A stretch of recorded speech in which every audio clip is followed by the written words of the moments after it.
Hello बच्चों, मैं दीपक कुमार सिन्हा आपके सामने फिर से हाजिर हूँ एक नए वीडियो के साथ। लेकिन इस वीडियो में डिफरेंशियल कैलकुलस के बारे में हम लोग पढ़ेंगे और उसके बाद कब इंटीग्रल कैलकुलस में। आप अगर अभी तक हमारे चैनल को सब्सक्राइब नहीं किए हैं तो आप कृपया इसे सब्सक्राइब कर दें, लाइक करें, कमेंट करें और कई क्वेश्चंस इस माध्यम से हमसे पूछ सकते हैं। तो देखते हैं दोस्तों, डिफरेंशियल कैलकुलस जैसा कि एक बहुत ही इंपॉर्टेंट टॉपिक है 12th का, तो इस डिफरेंशियल कैलकुलस में जनरली लिमिट, कंटिन्यूटी और डिफरेंशिएशन से रिलेटेड क्वेश्चंस को डील किया जाता है फॉर्मूला के माध्यम से और कई ट्रिक्स के माध्यम से। मैं इस डिफरेंशियल कैलकुलस के प्रॉब्लम्स को आपको सॉल्व करने में मदद करने जा रहा हूं। तो हम देखते हैं सबसे पहले कि जब डिफरेंशियल कैलकुलस में हमको सबसे पहले पढ़ना क्या होता है, किसकी जानकारी सबसे इंपॉर्टेंट है। तो मेरा यहाँ पर एक चार्ट है जिसमें हम लिख रहे हैं कंटिन्यूटी एंड डिफरेंशियलिटी। कंटिन्यूटी ये डिफरेंशियल कैलकुलस का सबसे बेसिक प्रॉपर्टीज है। अगर हम कंटिन्यूटी के बारे में जानते हैं तो फिर हम डिफरेंशियलिटी के बारे में जानेंगे और तब हम आसानी से डिफरेंशिएशन कर सकते हैं। तो कंटिन्यूटी जैसा कि नाम से पता चल रहा है, कंटिन्यूटी हम लोग पहले से जानते हैं कि कोई भी फंक्शन क्या होता है। फंक्शन कई तरह के होते हैं। अगर कोई फंक्शन का ग्राफ कहीं पर टूटता नहीं है, यानी हर रियल वैल्यू के लिए, x के प्रत्येक रियल वैल्यू के लिए अगर कोई फंक्शन डिफाइंड होता है और उसका ग्राफ कंटिन्यूअस बनता है, तो हम इस मेथड को कंटिन्यूटी कहेंगे और उस फंक्शन को कंटिन्यूअस फंक्शन कह सकते हैं। तो इसको समझेंगे ऐसे। कंटिन्यूटी, इस कंटिन्यूटी को दो भागों में बांटा गया है, एक differentiability of a function and second direct differentiation. तो डिफरेंशियबिलिटी ऑफ ए फंक्शन को तीन फिर महत्वपूर्ण हिस्सों में बांटा गया है, जिसमें हम पढ़ेंगे derivative of a composite function, second product rule, quotient rule and the third one is higher order derivative. Now next continuity divide हुआ है डायरेक्ट डिफरेंशिएशन में। तो डायरेक्ट डिफरेंशिएशन को हम यहां पर 1, 2, 3, 4 एंड 5 मेथड के द्वारा डिफाइन करेंगे। इसमें फर्स्ट है differentiation of a parametric function, second logarithmic differentiation, third differentiation by using trigonometrical substitution, and the fourth one is differentiation of a function with respect to another function, and last one is implicit function। ये जो method है continuity का, ये according to the syllabus of NCERT 12th है, तो जिसमें हम बारी बारी से इन सारी चीजों को हम अपने नए नए वीडियोस में डालकर पढ़ाएंगे। तो सबसे पहले हम बात कर लेते हैं यहाँ पर कंटिन्यूटी की। तो इंपॉर्टेंट चीज है कि कोई भी फंक्शन या तो कंटिन्यूअस हो सकता है या तो डिसकंटिन्यूअस हो सकता है, ऐसा कभी नहीं। लेकिन कंटिन्यूटी और डिसकंटिन्यूटी किसी पॉइंट, एक वैल्यू x के किसी रियल वैल्यू पर डिफाइंड होता है, या तो वहां पर डिफाइन हो रहा है तो कंटिन्यूअस है, और अगर वो डिफाइन नहीं हो रहा है तो डिसकंटिन्यूअस है। तो हम कैसे देखेंगे कि किस वैल्यू के लिए फंक्शन, यानी कोई परफेक्ट वैल्यू x का कोई वैल्यू है, x का वैल्यू मान लिया a है, उस वैल्यू पर फंक्शन डिफाइंड है या नहीं डिफाइंड है, इसके लिए हम किस मेथड का इस्तेमाल करें। सबसे पहले ये जानना है कि कोई भी फंक्शन कंटिन्यूअस या फिर डिसकंटिन्यूअस किसी पॉइंट पर कब होता है। तो एक डेफिनेशन के द्वारा इसको समझते हैं। A function y is equal to f(x), where x is the element of real number, is called continuous at a point। कोई भी arbitrary point हो सकता है फंक्शन का, where x is the equal to m, that is the element of real number, if there is no interruption in the graph। यानी किसी particular x का value m है जो कि एक रियल नंबर है और वहां पर ग्राफ में कोई इंटरप्शन नहीं है, ग्राफ डायरेक्टली कंटिन्यूअस है, तो हम कह सकते हैं if there is no interruption in the graph of fx at x equal to m, the graph is unbroken at m and there is no gap or hole in the graph of the function at that point। यानी हमने जो function का x equal to m लिया है, उस particular point पर graph unbroken है, किसी तरह का होल नहीं है, तो दैट मीन्स फंक्शन, यानी ग्राफ अगर कंटिन्यूअस है, that means function is continuous at that point of x that is equal to m, and m is any element of the real number. If there is interruption, अगर कोई interruption है और break in the graph, graph टूट रहा है और there is a gap और hole in the graph of the function at the point x equal to m and the element of d represent the domain of the function, उसके according उस point पर अगर graph टूटता है और whole है, interruption है, तो हम कह सकते हैं कि फंक्शन उस पार्टिकुलर पॉइंट पर डिसकंटिन्यूअस होगा। और जैसा कि जानते हैं कि यहाँ हमने d लिखा और यहाँ पर रियल नंबर लिखा है, तो डोमेन वो सारा x का वैल्यू है जो रियल नंबर का ही पार्ट है जहां फंक्शन डिफाइन हो सकता है, उसी को हम कह सकते हैं डोमेन, जो रियल वैल्यू है, यानी कोई भी आर्बिट्रेरी रियल वैल्यू को डोमेन कह सकते हैं जहां फंक्शन डिफाइन होता है। इस डेफिनेशन को ग्राफ के माध्यम से ऐसे समझते हैं, अगर हमने यहाँ पर एक एक्सिस x और y एक्सिस पर एक ग्राफ लिया और माना जाए कि एक function y is equal to f(x) है, जहां x का एक पार्टिकुलर वैल्यू m पर डिफाइन हो रहा है, x is equal to m, और ग्राफ इस पार्टिकुलर वैल्यू पर नहीं टूट रहा है, कंटिन्यूअस ग्राफ डिफाइन हो रहा है, तो हम कह सकते हैं कि दैट इज कंटिन्यूअस फंक्शन। यानी ये जो ग्राफ है कंटिन्यूअस है, कहां पर, x इक्वल टू m पर। उसी तरह से अगर हम एक दूसरे ग्राफ की बात करें जिसमें अगर पार्टिकुलरली ग्राफ यहां तक जाकर और यहां से फिर स्टार्ट हो रहा है और ये वैल्यू डिफाइन कर रहा है, यहां गैप आ जाता है और ये x इक्वल टू m, यानी कि किसी फंक्शन के पार्टिकुलर वैल्यू m पर ग्राफ टूट जा रहा है या गैप आता है या होल देखने को मिलता है, तो हम कह सकते हैं यानी y is equal to f(x) at the point of x equal to m, और m इसी डोमेन का यानी कि फंक्शन के ही डोमेन का एक कोई आर्बिट्रेरी वैल्यू है और ये फंक्शन यहाँ टूट रहा है, तो हम कह सकते हैं कि ये डिसकंटिन्यूअस है, डिसकंटिन्यूअस। तो ग्राफ के माध्यम से हम समझ सकते हैं इस क्वेश्चन को कि कंटिन्यूटी कैसे चेक किया जाता है। तो सबसे पहले हमको इक्वेशन या फंक्शन का ग्राफ बनाने का जरूरत है। तो हमारे पास एक क्वेश्चन है, take a function y is equal to x² - 4, x is the element of real number, draw its graph and check continuity at x equal to 2। अगर आप लोगों ने ग्राफ पढ़ा है तो आप आसानी से समझ सकते हैं कि y is equal to x² - 4 एक इक्वेशन पैराबोला का, that is the equation of parabola, और ये पैराबोला x के टर्म में है यानी अपराइट है। तो हम इसका सबसे पहले ग्राफ कंसीडर करते हैं, ये y एक्सिस और ये x एक्सिस, तो ये y एक्सिस और x एक्सिस के रूप में जाएगा, तो x एक्सिस को ये दो पॉइंट पर इंटरसेक्ट करेगा when x equal to -2 and x equal to 2। अगर हम इन दोनों पॉइंट पर चेक करें तो फंक्शन कहीं पर गैप टूटा हुआ या फिर इंटरप्ट नहीं दिख रहा है, ये ग्राफ कंटिन्यूटी को फॉलो कर रहा है, ग्राफ कहीं से टूट नहीं रहा है। इसका मतलब कह सकते हैं कि function is continuous at x equal to 2 and x equal to -2। ये तो सिंपली वैसा पॉइंट हुआ जो x एक्सिस को कट कर रहा है, लेकिन ये फंक्शन किसी भी पॉइंट पर कहीं भी इंटरप्ट नहीं हो रहा है। And for all real value of x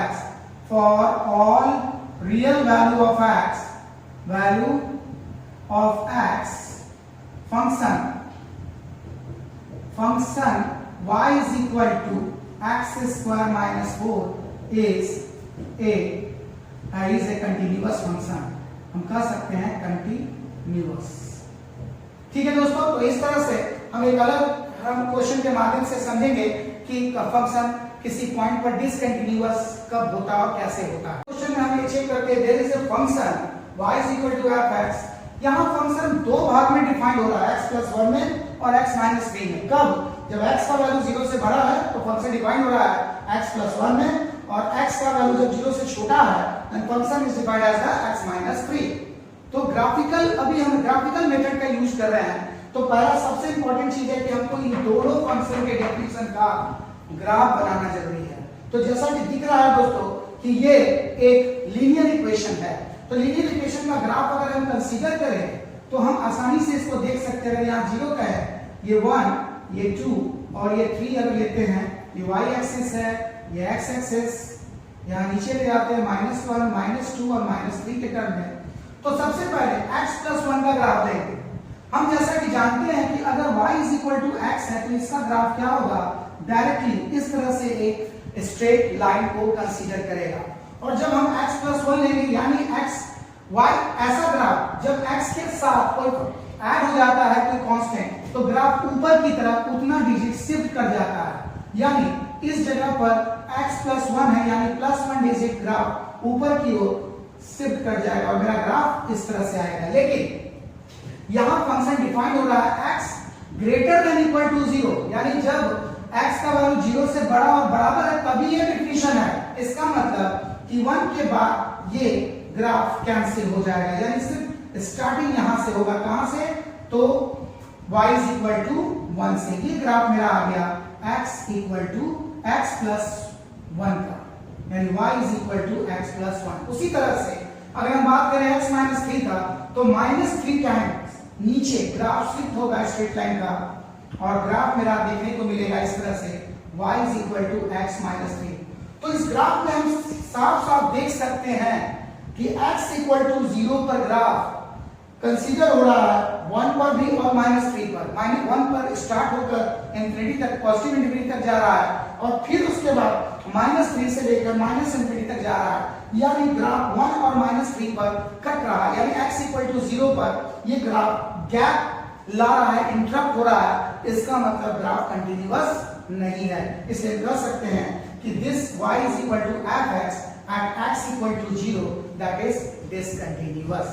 जो फंक्शन किसी पॉइंट पर कंटीन्यूअस है या डिसकंटीन्यूअस है without help of graph theory से, तो उसके लिए हम दो थ्योरी का इस्तेमाल ले सकते हैं। एक तो डायरेक्ट लिमिट का इस्तेमाल करेंगे और एक लिमिट में हम लेफ्ट हैंड लिमिट और राइट हैंड लिमिट का इस्तेमाल कर सकते हैं। तो पहला थ्योरम हम देख सकते हैं यहां से, how to prove that a given function is continuous or not a given point. If a function y = f(x), x element of domain has a domain, कोई भी रियल वैल्यू हो सकता है, has a single definition for all the points in its domain। यानी कोई function है उसका सिर्फ एक ही डेफिनेशन है, डेफिनेशन उसका चेंज नहीं कर रहा है, यानी फंक्शन अपने यूनिक वैल्यू को शो कर रहा है at a point d। then to prove its continuity at a point, अगर हमको उसकी कंटिन्यूटी चेक करना है तो जिस पॉइंट पर कंटिन्यूटी चेक करना है उसका डायरेक्ट वैल्यू लेंगे x = m पर और एक उसका सिंगल लिमिट वैल्यूज उसी फंक्शन का यूज करेंगे। अगर ये दोनों वैल्यूज इक्वल आ जाते हैं यानी fm limit of fx x → m के बराबर आ जाता है, तो हम कह सकते हैं कि फंक्शन कंटीन्यूअस है, अदरवाइज डिसकंटीन्यूअस है at x = m पर। इस वीडियो में एक क्वेश्चन के तहत हम इसके मदद से, उस थ्योरी की मदद से एक क्वेश्चन को सॉल्व करने की कोशिश करते हैं। यहाँ prove that the function fx = 3x² - 4। यहाँ फंक्शन का सिंगल डेफिनेशन है fx = 3x² - 4 for all real value of x। Prove करना है, चेक करना है इस कंटीन्यूअस एट x = 2। यहाँ डायरेक्टली हम क्या करेंगे, सबसे पहले हम डायरेक्ट वैल्यू को यूज करेंगे f2 को, तो 3 × 2 का स्क्वायर -4 यानी 3 × 4 -4 यानी 12 - 4 = 8 आ जाता है। अब हम लिमिट वैल्यू का इस्तेमाल करेंगे x → 2 पर और मेरे पास फंक्शन है fx, that means limit x → 2 3x² - 4। यहां से 2 के वैल्यू देने पर कोई भी इनफाइनाइट वैल्यूज नहीं यूज हो रहा है, इसीलिए हम इस फंक्शन को डायरेक्टली 2 के टर्म में लिख सकते हैं। लिमिट में भी इसको यूज किया जा सकता है। तो 3 × 2 का square -4 that is equal to 12 - 4 = 8। तो हम कह सकते हैं therefore f2 is equal to limit x tends to 2 f2 के बराबर यानी fx के बराबर fx is equal to limit x tends to 2 fx। कहां पर, तो x = 2 पर ये दोनों इक्वल आ रहे हैं, इसलिए फंक्शन कंटीन्यूअस है। अगर फंक्शन का डेफिनेशन एक से ज्यादा है, एक से ज्यादा मतलब 2 या 3 डेफिनेशन है, किसी पर्टिकुलर पॉइंट्स पर वो चेंज कर रहा है, तो हम उस पॉइंट पर चेक करने के लिए, कंटिन्यूटी चेक करने के लिए उस डेफिनेशन का सहारा लेते हैं। तो अगर इस तरह के टर्म में दिया हुआ है तो हम थ्योरी ले सकते हैं, if the given function y = fx, x is the element of D, यानी domain has 2 or 3 definition for different values of x in the domain D। जैसा कि यहाँ देख रहे हैं, यहाँ फंक्शन का 2 डेफिनेशन है और यहाँ फंक्शन का 3 डेफिनेशन है। यानी पहला पार्ट में आते हैं तो y is equal to fx, अगर 2 डेफिनेशन है gx और hx। gx डिफाइन हो रहा है तब जब x का वैल्यू बड़ा और बराबर है किससे, m से, यानी x इज ग्रेटर देन और equal to m, then function is defined as the gx। उसी तरह से if x less than m, then the function fx is defined as hx। Second part में अगर आते हैं तो यहाँ 3 डेफिनेशन देखने को मिल रहा है। y is equal to fx when x is greater than m, the definition of function fx is the gx। when x equal to m, then the definition of function fx equal to hx, and when x is less than m, then the function fx is defined as rx। यहाँ पे 2 definition और 3 definition वाला case अगर आता है तो हम उसके लिए वर्कआउट करेंगे। पहला fm जिस पॉइंट पर वो चेंज कर रहा है या जिस पॉइंट पर कंटिन्यूटी चेक करने के लिए आपसे कहा जा रहा है, हम उसका डायरेक्ट वैल्यू फंक्शन में डालेंगे। दूसरा लेफ्ट हैंड लिमिट लेंगे। जैसा कि आप लोग जानते हैं लेफ्ट हैंड लिमिट और राइट हैंड लिमिट क्या है।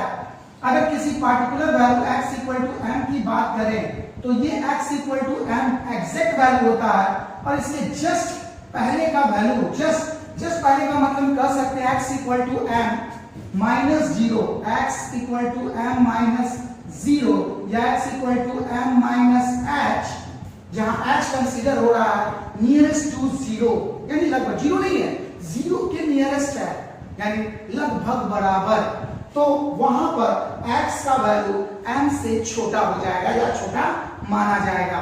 उसी तरह से ये हो गया लेफ्ट हैंड लिमिट। उसी तरह से अगर हम आगे जाते हैं तो x इक्वल टू अगर m प्लस कहें या m प्लस 0 कहें या m प्लस h कहें, तो इस केस में जहां h कंसीडर करेगा टेंड्स टू 0 को, तो ये माना जाएगा राइट हैंड लिमिट। ये क्या है, राइट हैंड लिमिट।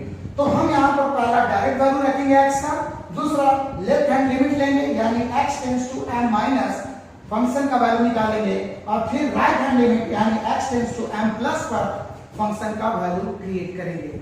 ये तीनों वैल्यू अगर बराबर हो जाता है तो फंक्शन यानी fm equal to left hand limit equal to RHL right hand limit के बराबर होता है, then function is continuous at x equal to m। इसे हम एक प्रॉब्लम के माध्यम से समझ सकते हैं। तो दूसरे क्वेश्चन में हम देखते हैं चेक द कंटिन्यूटी, यानी थोड़ी दूसरी थ्योरी के आधार पर अगर हम इस क्वेश्चन को देखते हैं, check the continuity of the following function at x equal to 2, fx equal to 3x plus 2 when x is greater than 2, 8 when x is equal to 2 and 5x minus 2 if x is less than 2। यानी कि इस question में दिया हुआ है कि इस function का 3 डेफिनेशन है और ये 3 डेफिनेशन 3 कंडीशन को सेटिस्फाई कर रहा है। तो सबसे पहले अगर हम थ्योरी के अनुसार जाएं तो हम x इक्वल टू 2 पर डायरेक्टली वैल्यू चेक करते हैं, तो f3 equal to f2 equal to, तो फंक्शन का डायरेक्ट वैल्यू कितना है, 8 है, उसको रख लेते हैं। सेकंड लेफ्ट हैंड लिमिट में जाएंगे तो लेफ्ट हैंड लिमिट का मतलब हो गया limit x tends to 2 minus fx। इसको हम इस तरह से कंसीडर कर सकते हैं x tends to 2 minus h, और जब x का वैल्यू 2 से छोटा है तो फंक्शन डिफाइंड हो रहा है 5x माइनस 2 के टर्म में। तो अब हम आगे बढ़ाते हैं लिमिट, ये h कंसीडर हो रहा है एज नियरेस्ट टू 0, इसलिए हम कह सकते हैं h टेंड्स टू 0, 5x के जगह पर 2 माइनस h माइनस 2। अब इसको सॉल्व करेंगे तो 10 limit h tends to 0, 10 minus 5h minus 2, तो h का वैल्यू अगर रख दें यहाँ पर तो 10 minus 5 into 0 minus 2 that is equal to 10 minus 2 equal to 8। उसी तरह से थर्ड राइट हैंड लिमिट का इस्तेमाल किया जाए तो limit x tends to 2 plus होगा और फंक्शन अगर हम इस वैल्यू को रखें तो limit x tends to 2 plus h रखते हैं, और जब x का वैल्यू 2 से बड़ा होगा तो फंक्शन का डेफिनेशन 3x प्लस 2 है। आगे लिमिट x h कंसीडर हो रहा है एज द टर्म ऑफ 0, तो h टेंड्स टू 0, 3 इंटू और x के जगह हम रख सकते हैं 2 plus h plus 2 equal to limit h tends to 0, 6 plus 3h plus 2। अब h का वैल्यू 0 अगर पुट कर दें तो मेरे पास आ जाएगा 6 plus 3 into 0 plus 2 that is equal to 6 plus 0 plus 2 equal to 8। तो इस सॉल्व करने पर हम पता चला कि direct value at x equal to 2 पर 8 है, लेफ्ट हैंड लिमिट 8 है और राइट हैंड लिमिट 8 है। तो जैसा कि मेरा थ्योरी है, क्वेश्चन सेकंड थ्योरी में हमने कहा कि अगर एक से ज्यादा डेफिनेशन 2 या 3 के टर्म में डेफिनेशन है किसी फंक्शन के, तो कंटिन्यूटी चेक करने के लिए हमें इन 3 टर्म का इस्तेमाल करना होता है। और अगर ये तीनों टर्म यानी फंक्शन, लेफ्ट हैंड लिमिट और राइट हैंड लिमिट अगर ये तीनों बराबर हो जाते हैं किसी पार्टिकुलर पॉइंट पर x इक्वल टू 2 पर बराबर, जैसा कि यहां हुआ है, कह सकते हैं function is continuous. Function is at x equal to 2। तो इस तरह के कई क्वेश्चंस को हम आसानी से थ्योरेटिकली सॉल्व कर सकते हैं अलग अलग वैल्यूज के लिए। जब डेफिनेशन किसी फंक्शन का 2 या 3 हो तो किया जा सकता है। तो ऐसे ही कई टॉपिक को लेकर मैं फिर से आपके सामने हाजिर होऊंगा। अगला टर्म में अगला टॉपिक मेरा जो होगा वो डिफरेंशिएशन से रिलेटेड होगा, डिफरेंशियलिटी से रिलेटेड होगा। तो अगर आपने अभी तक मेरे चैनल को सब्सक्राइब नहीं किया है तो प्लीज इसको सब्सक्राइब कर लें, लाइक करें और कमेंट में जाकर मुझसे किसी भी तरह के क्वेश्चंस को, इससे रिलेटेड क्वेश्चंस को आप हमसे पूछ सकते हैं। मैं इसका जवाब उसी के माध्यम से दूंगा। धन्यवाद।